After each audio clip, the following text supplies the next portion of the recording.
कहते हैं कि एक साफ शरीर में ही साफ मन का वास होता है, लेकिन एक साफ शरीर और साफ मन किसी गंदे शहर में रह नहीं सकता। इसलिए आज हम देश के उन शहरों की बात सबसे पहले करेंगे जो इस साल के स्वच्छ सर्वेक्षण में देश के सबसे साफ सुथरे शहर साबित हुए हैं, और हम आपको उन शहरों के बारे में भी आज बताएंगे जिन्हें इस रैंकिंग के हिसाब से देश के सबसे गंदे शहर बताया गया है।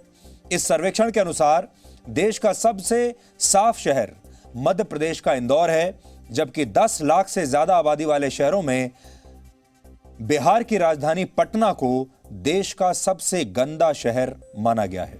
पिछले 3 वर्षों की तरह इंदौर को इस साल भी स्वच्छ सर्वेक्षण में पहला स्थान मिला है, यानी इंदौर देश का सबसे साफ सुथरा शहर है।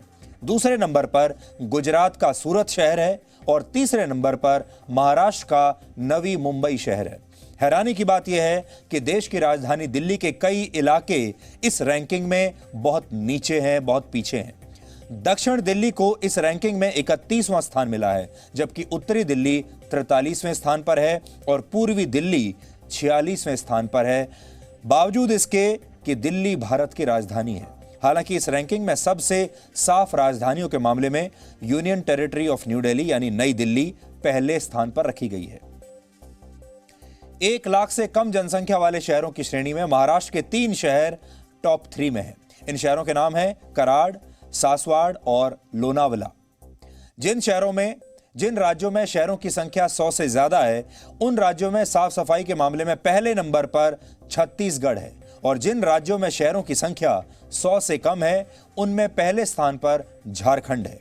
अब आप सोचिए, ये वो 2 राज्य हैं जिन्हें अक्सर भारत के सबसे पिछड़े राज्यों में गिना जाता है, लेकिन साफ सफाई के मामले में झारखंड और छत्तीसगढ़ देश के बड़े बड़े राज्यों से कहीं आगे निकल चुके हैं।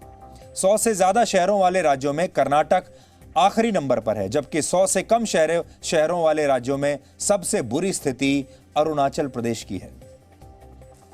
गंगा के किनारे बसे जिन शहरों की जनसंख्या 1 लाख से ज्यादा है, उनमें वाराणसी पहले नंबर पर है, दूसरे नंबर पर कानपुर है और सबसे आखिरी नंबर पर उत्तर प्रदेश का गाजीपुर शहर है। अगर भारत के सबसे गंदे शहरों की बात करें तो 10 लाख से ज्यादा आबादी वाले शहरों में बिहार की राजधानी पटना पहले नंबर पर है, यानी सबसे गंदी जगह है। दूसरे नंबर पर पूर्वी दिल्ली और तीसरे नंबर पर चेन्नई है। 10 लाख से कम आबादी वाले शहरों में सबसे बुरी स्थिति बिहार के गया की है। दूसरे नंबर पर बिहार का बक्सर शहर है और तीसरे नंबर पर पंजाब का अबोहर शहर है। अब इन गंदे शहरों के लोगों को अपने स्थानीय विधायक और सांसदों से भी ये पूछना चाहिए कि वो इन शहरों को साफ सुथरा बनाने में असफल क्यों रहे हैं, क्योंकि इसमें सरकार की जिम्मेदारी तो है ही, जो आपकी राज्य सरकार है। आपका जो प्रशासन है, उस शहर का जो प्रशासन है, उसकी भी जिम्मेवारी है, और आपके विधायक और आपके सांसद की भी उतनी ही जिम्मेदारी है। इसलिए आप चाहे देश के किसी भी डिस्ट्रिक्ट में रहते हैं, किसी भी शहर में रहते हैं, आपको अपने शहर की रैंकिंग जरूर देखनी चाहिए कि आपका शहर रहने लायक है भी या नहीं, आपका शहर कितना साफ है या कितना गंदा है। और इसके लिए आप जिम्मेदार हैं, ये बात सही है, क्योंकि जो लोग रहते हैं वो तो जिम्मेदार होंगे ही, लेकिन आपके शहर का प्रशासन, आपका विधायक, आपका सांसद और आपकी राज्य सरकार भी उतनी ही जिम्मेदार है।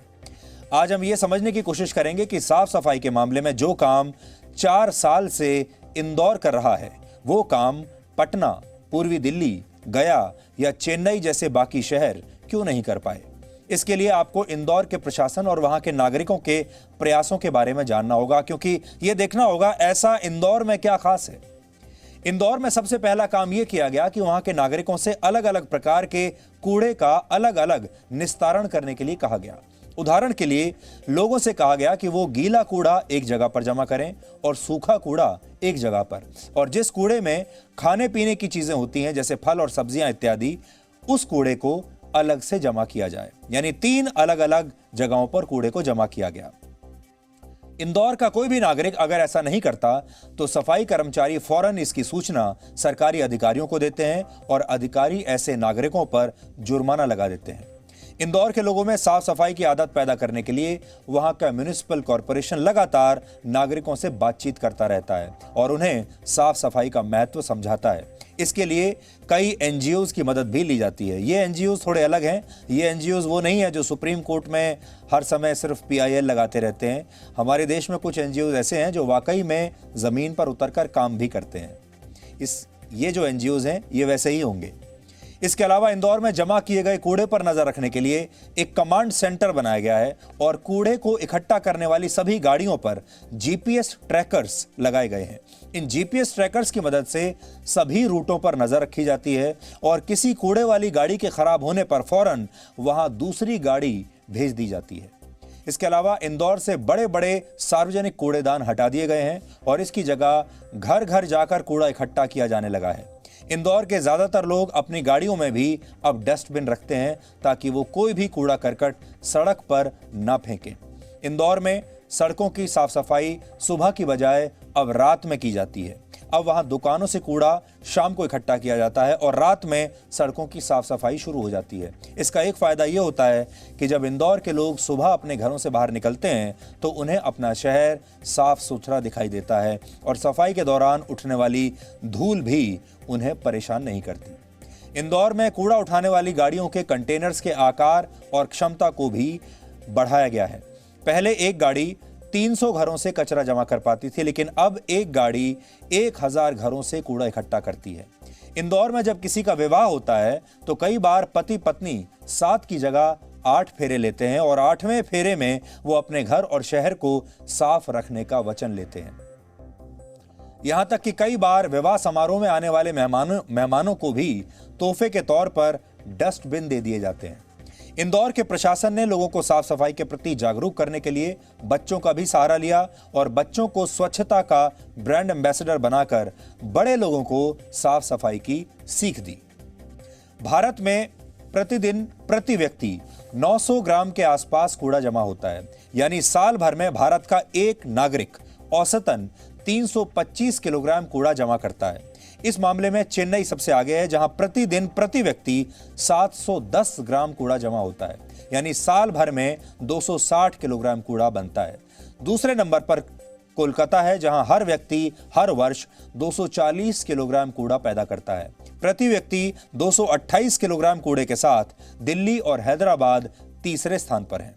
भारत में फिलहाल हर साल 56 करोड़ किलोग्राम कूड़ा जनरेट होता है हर साल, लेकिन पर्यावरण मंत्रालय की एक रिपोर्ट के मुताबिक वर्ष 2030 तक भारत में प्रतिवर्ष पैदा होने वाले कूड़े की मात्रा 1,45,000 करोड़ किलोग्राम हो जाएगी, जबकि वर्ष 2050 तक भारत में आज के मुकाबले 7 गुना ज्यादा कूड़ा होगा और इस कूड़े का वजन होगा 4 लाख करोड़ किलोग्राम। अब आप सोचिए, 4 लाख करोड़ किलोग्राम कूड़े को आप कहां डिस्पोज करेंगे, कहां रखेंगे?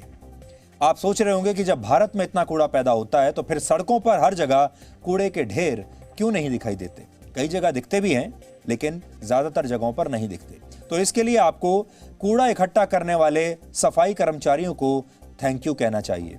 ये लोग ना सिर्फ आपके घर का कचरा जमा करते हैं, बल्कि उसका वर्गीकरण भी करते हैं।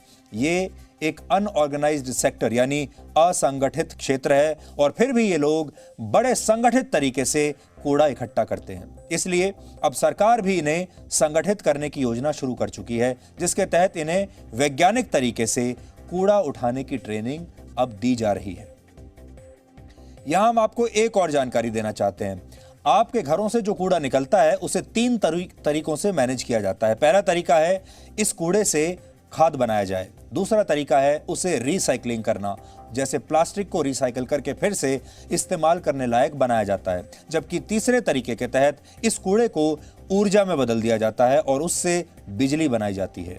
इंदौर शहर इन सभी तरीकों का इस्तेमाल करके और अपने शहर के सफाई कर्मचारियों को ज्यादा सक्षम बनाकर लगातार 4 साल से देश का सबसे स्वच्छ शहर बना हुआ है और हम इंदौर के लोगों को बधाई देना चाहते हैं, इंदौर के प्रशासन को भी बधाई देना चाहते हैं।